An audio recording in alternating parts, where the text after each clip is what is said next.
Ratan Tata green field road ORR మీద తిరుగుతున్నాం, triple R గురించి వింటున్నాం. ఇప్పుడు కొత్తగా ఈ గ్రీన్ ఫీల్డ్ రోడ్ ఏందని అనుకుంటారా? నేను చెప్తానండి, ఇది ఒక ఎగ్జిస్టింగ్ రోడ్ ని ఎక్స్పాండ్ చేసే ప్రాజెక్ట్ అనుకుంటారేమో, కానీ అస్సలు కాదు. ఇది ఫ్యూచర్ కోసం కంప్లీట్ గా స్క్రాచ్ నుండి బిల్డ్ చేస్తున్న రోడ్, కాబట్టి గ్రీన్ ఫీల్డ్ రోడ్ అని పేరు పెట్టారు.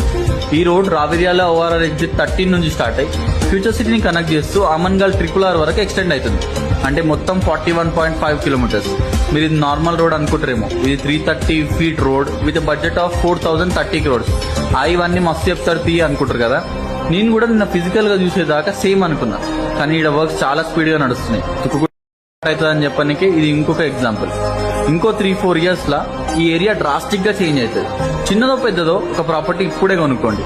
ఎంత కొనాలి, ఎక్కడ కొనాలి అనే డౌట్ ఉంటే ఈనాడు ఫ్యూచర్ సిటీ మన ఫ్యూచర్ కే కాదు, మన పిల్లలు వాళ్ళ పిల్లలు భవిష్యత్ తరాలకు గొప్ప ఫ్యూచర్ ను అందించడమే కాదు, భారతదేశానికే కాదు ప్రపంచానికి ఒక దిక్సూచిగా ఒక గొప్ప నగరంగా తీర్చిదిద్దాలి అని ఈనాడు మన ప్రభుత్వం సంకల్పంతోని ఈ కార్యక్రమాన్ని తీసుకున్నది. మనం అభివృద్ధి పదం వైపు